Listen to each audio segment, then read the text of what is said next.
ಆ ಹೆಣ್ಮಗಳು 2 ಮದುವೆ ಆದ್ರೂ ಗಂಡನ ಪ್ರೀತಿ ಸಿಕ್ಕಿರಲಿಲ್ಲ. ಹೀಗಾಗಿ ಮಗಳನ್ನೇ ಸರ್ವಸ್ವ ಅನ್ಕೊಂಡಿದ್ಲು. ಆದ್ರೆ ಪ್ರೀತಿಯ ಹುಚ್ಚಿಗೆ ಬಿದ್ದಿದ್ದ ಅಪ್ರಾಪ್ತೆ ಮಗಳು ತಾಯಿಗೆ ಚಟ್ಟ ಕಟ್ಟಿದ್ದಾಳೆ. ರಾತ್ರಿ ಹೊತ್ತಲ್ಲಿ ಬಂದಿದ್ದ ಆಕೆಯ ಪ್ರಿಯಕರ ನೇಣು ಬಿಗಿದಿದ್ದಾನೆ.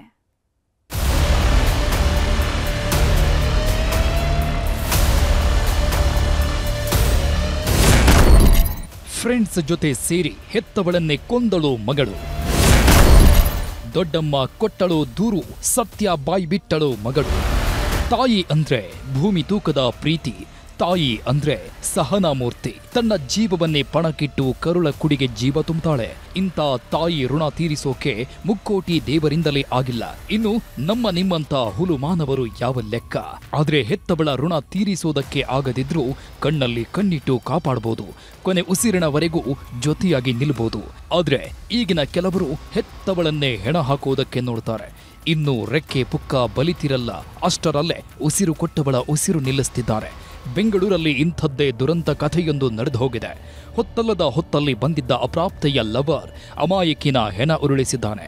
ಸ್ನೇಹಿತರ ಜೊತೆ ಸೇರ್ಕೊಂಡ ಮಗಳು ಹೆತ್ತವಳು ಅನ್ನೋದನ್ನು ನೋಡದೆ ಕೊಂದು ಹಾಕಿದ್ದಾಳೆ.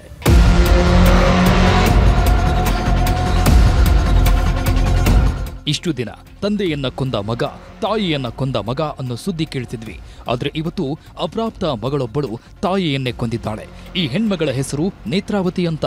35 ವರ್ಷದ ಈ ಹೆಣ್ಮಗಳು ಗಂಡನಿಂದ ದೂರವಾಗಿದ್ಲು. ಮಗಳ ಜೊತೆಗೆ ತನಗೂ ಒಂದು ಬದುಕು ಬೇಕು ಅಂತ ಮತ್ತೊಬ್ಬನನ್ನ ಮದುವೆಯಾಗಿದ್ಲು. ಆದ್ರೆ 2ನೇ ಗಂಡನು ಈಕೆ ಜೊತೆ ಬಹಳ ದಿನ ಸಂಸಾರ ಮಾಡಲಿಲ್ಲ. ಹೀಗಾಗಿ ಅಮ್ಮ ಮಗಳೇ ಉತ್ತರಹಳ್ಳಿಯ ಸರ್ಕಲ್ ಮಾರಮ್ಮ ದೇವಸ್ಥಾನದ ಬಳಿ ವಾಸವಾಗಿದ್ರು.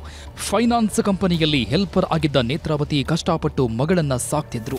ಆದ್ರೆ ಮಗಳು ಅನಿಸಿಕೊಂಡವಳು ತಾಯಿಗೆ ಚಟ ಕಟ್ಟಿದ್ದಾಳೆ. ಇನ್ನೂ 18 ವರ್ಷ ತುಂಬಿರ್ಲಿಲ್ಲ, ಅಷ್ಟರಲ್ಲೇ ಪ್ರೀತಿ ಪ್ರೇಮ ಅಂತ ಶುರುವಾಗಿತ್ತು. ಅದೆಷ್ಟರ ಮಟ್ಟಿಗೆ ಅಂದ್ರೆ ಪ್ರಿಯಕರ ಮನೆಗೆ ಬಂದು ಹೋಗೋ ಲೆವೆಲ್ಗೆ. ಫ್ಯಾಮಿಲಿ ಅದೇ ಬಾಡಿಗೆ ಇದ್ರಲ್ಲಿ ಬಾಡಿಗೆ ಇದೇನೋ ಇದು ಮಾಡ್ಕೊಂಡ್ರಂತೆ ಗೊತ್ತಿಲ್ಲ. ನನಗೆ ಅದೇ ಸೋಮವಾರ ಫೋನ್ ಬಂತು. ಸೋಮವಾರ ಅದು ಯಾವಾಗ ಆಯ್ತು ವಿಚಾರ ಗೊತ್ತಿಲ್ಲ. ಪೊಲೀಸರೆಲ್ಲ ನಮ್ಮ ಬರೋಷ್ಟೊತ್ತಲ್ಲಿ ನಿಂತಿದ್ರು ಇಲ್ಲಿ. ಅದೇ ನಮ್ಮ ಮನೇಲಿ ಫೋನ್ ಹಾಕಿ, ನಾನು ಡ್ಯೂಟಿ ಇದ್ದೆ, ಫೋನ್ ಹಾಕಿದ್ರು. ಒಂದು 12-12:30 ಇರ್ಬೋದು. ಹಂಗಾಗ್ಬಿಟ್ಟದು, ಹಿಂಗಾಗಿದ್ದೀರಿ ಮೇಗಡೆ ಮನೆಯವ್ರು ಸೂಸೈಡ್ ಮಾಡ್ಕೊಂತಾರೆ ಅಂತ ಯಾರು ಏನು ಹೇಳಿದ್ರು. ಆಮೇಲೆ ಪೊಲೀಸರು ಬಂದು ಯಾರಪ್ಪ ನೀವು ಓನರ್ ಸರ್ ಅಂತಂದ್ರೆ, ಸರ್ ಇದ್ಕೊಂಡು ಅದೇ ಡೋರ್ ಓಪನ್ ಮಾಡಿದ್ರು. ಸರ್ ಅವ್ರೇನು ಇದು ಮಾಡ್ಕೊಂಡು ಹೋದ್ರು ಸರ್, ಅದ್ರ ಬಗ್ಗೆ ಅಷ್ಟೇ. ಅಕ್ಟೋಬರ್ 5ನೇ ತಾರೀಖು ನೇತ್ರಾವತಿ ಮಗಳು ತನ್ನ ಬಾಯ್ ಫ್ರೆಂಡ್ ಜೊತೆ ಸೇರಿ 4 ಸ್ನೇಹಿತೆಯರನ್ನ ತನ್ನ ಮನೆಗೆ ಕರ್ಕೊಂಡು ಬಂದಿದ್ದಾಳೆ.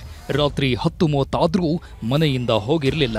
ಇದರಿಂದ ಸಿಟ್ಟಾದ ತಾಯಿ ನೇತ್ರಾವತಿ ಮಗಳಿಗೆ ಬೈದಿದ್ದಾಳೆ. ಇಷ್ಟೊತ್ತಲ್ಲಿ ಸ್ನೇಹಿತರನ್ನ ಮನೆಗೆ ಕರ್ಕೊಂಡು ಬರ್ತೀಯ, ಪೊಲೀಸರಿಗೆ ಹೇಳ್ತೀನಿ ಅಂತ ಬೆದರಿಸಿದ್ದಾಳೆ. ಇಷ್ಟಕ್ಕೆ ಸಿಟ್ಟಿಗೆದ್ದ ಅಪ್ರಾಪ್ತರು ನೇತ್ರಾವತಿ ಕುತ್ತಿಗೆಗೆ ಟವೆಲ್ ಬಿಗಿದು ಉಸಿರುಗಟ್ಟಿಸಿ ಸಾಯಿಸಿದ್ದಾರೆ.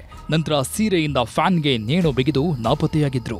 ನಂತರ ಪೊಲೀಸರು ಆತ್ಮಹತ್ಯೆ ಅಂತ ಯುಡಿಆರ್ ಪ್ರಕರಣ ದಾಖಲಿಸಿಕೊಂಡಿದ್ರು. ಈ ವೇಳೆ ಅಪ್ರಾಪ್ತೆ ಏನಾದ್ರೂ ಮನೆಯಲ್ಲೇ ಇದ್ದಿದ್ರೆ ಯಾರಿಗೂ ಡೌಟ್ ಬರ್ತಿತ್ತೋ ಇಲ್ವೋ ಗೊತ್ತಿಲ್ಲ. ಹೆತ್ತವಳನ್ನ ಕೊಂದವಳು ಯಾರಿಗೂ ಕಾಣದಂತೆ ನಾಪತ್ತೆಯಾಗಿದ್ದು ಇದೇ ನೋಡಿ ಕಂಟಕವಾಗಿದ್ದು.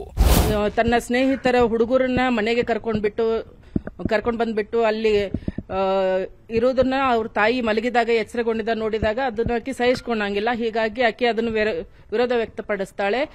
ನನ್ನ ತಾಯಿಗೆ ಬೈತಾ ಇದ್ದಾಳೆ ಅನ್ನೋದೊಂದೇ ನಿಟ್ಟಿನಲ್ಲಿ ಆಕೆಯನ್ನು ಕೊಲೆ ಮಾಡಿ ಕತ್ತಿಚಿಗೆ ಸಾಯಿಸ್ತಾರೆ.